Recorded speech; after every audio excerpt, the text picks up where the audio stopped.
You ever wonder how people bought and paid for things back in the old days? By the old days, I'm talking about like the early 1800s.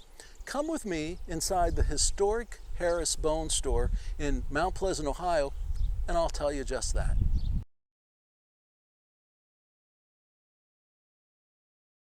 Here inside the historic Harris General Store in Mount Pleasant, Ohio, I look around and I see that it's not a very big area, but back in the day, in the early 1800s, pretty much anything that you needed to buy, you bought here. Now, what I find very interesting is that in this little bit of a space, this little log house, you could buy groceries, you could buy hardware, you could buy fabric to make clothes, you could buy pretty much anything you wanted. What I want to talk to you about today is how did you buy that and how did you pay for it? Most people think that when you bought something from a store, even a general store, you bought it with cash. But in 1804, lots of people didn't have cash. You might work all month and not get paid until the end of the month. So people didn't have money readily available. The way they bought things then is very similar to the way they buy things today.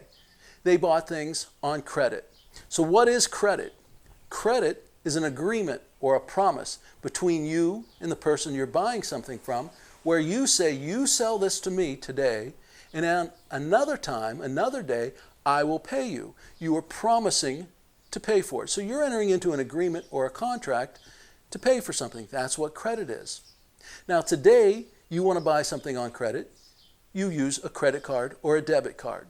Most likely, you're buying things at a big box store, or maybe you're buying things on the internet. The internet, you can't put money into your computer screen, so you buy things with a credit card.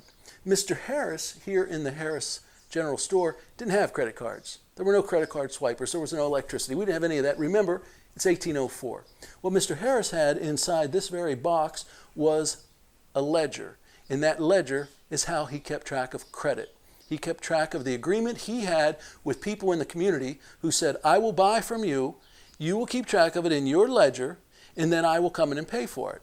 Now, the interesting thing is the way people paid for things was different. It varied from person to person. Some people would come in and say, I'd like to pay on my account. They would go to Mr. Harris and they would say, I just got paid, here's the money I owe you. Mr. Harris would look in his ledger, he'd say, you owe me $15. They would pay it in cash. But not everyone had cash. Keep that in mind. So how did they pay? Well, they paid with something interesting called barter. Now, I'm sure you've all seen a barter. Oh, okay, so you haven't seen a barter.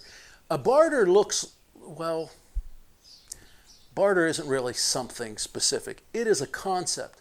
Barter is a term used for us discussing and coming to an agreement of me saying to you, I will give you something of value, and in exchange you give me something of value.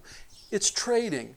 So Mr. Harris, with most of his customers, he dealt with barter. He dealt with his customers in trade.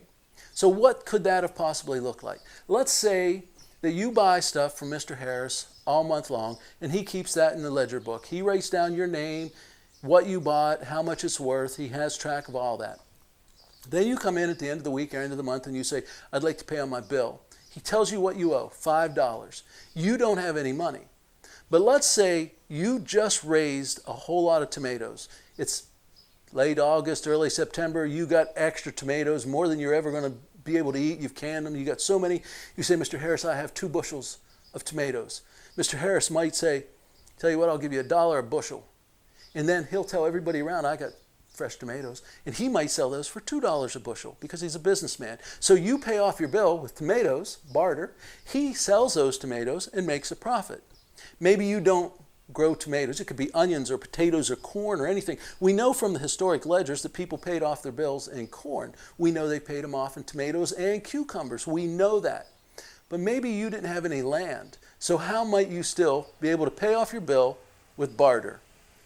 Perhaps you don't have any way to grow your own food, but maybe you live on the edge of a big field that is just covered with blackberries or black raspberries. And maybe one year you and your family go out and you pick, say, 20, 25 quarts of blackberries, and you can some and you eat some, and then you bring the extras to Mr.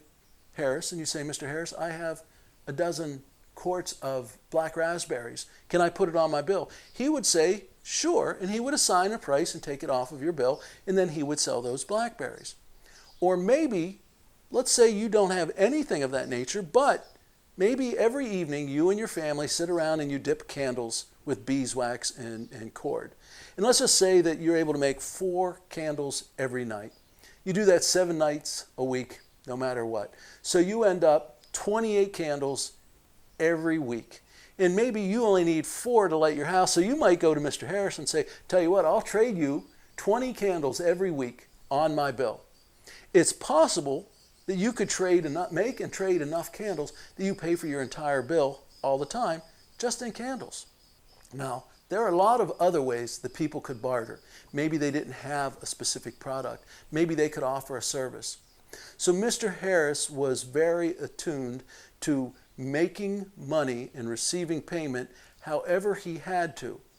He would find a way, if you didn't have the ability to pay, he would find a way to make it so that you could pay.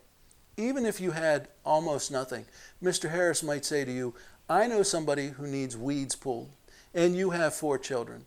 Tell you what, you have your 4 children go and pull those weeds, I'll give you $1 off your bill. And then he might go to the person who owns the house and says, I can have all those weeds pulled for $2. There are so many ways. Back in 1804, Mr. Harris would have been able to do this. Now, that's how business was conducted all through America in every general store. Cash was king, but barter was very, very common. Almost everybody bartered. Now, bringing this into the modern world today, do you still barter? Well, sort of. Do you still buy things on credit? Of course you do. Only today you have a credit card or a debit card like the Unified's Freedom Debit MasterCard. So you can buy things with these cards, but when it's time to pay, the credit card company or the bank wants you to pay with money. You can't very easily go to the bank or go to a credit card company and say, you know what, I can pull weeds. No, that's not how it works today. But the basic principle of buying things on credit and paying for them at a later date is still the same. Not only credit cards, the way we get our electricity, our gas, our internet service, our telephone service, we buy these things on credit. We receive them all month long. At the end of the month, our credit's due and we have to pay them. So we're not buying things on barter as much, but we're still buying things on credit. We're still paying for things the same way. Something to consider is we're still bartering in a way.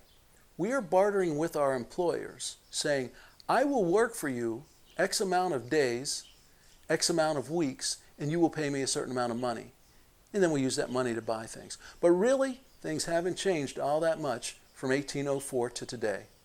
Always by your side. We are Unified. Equal Opportunity Lender, member FDIC.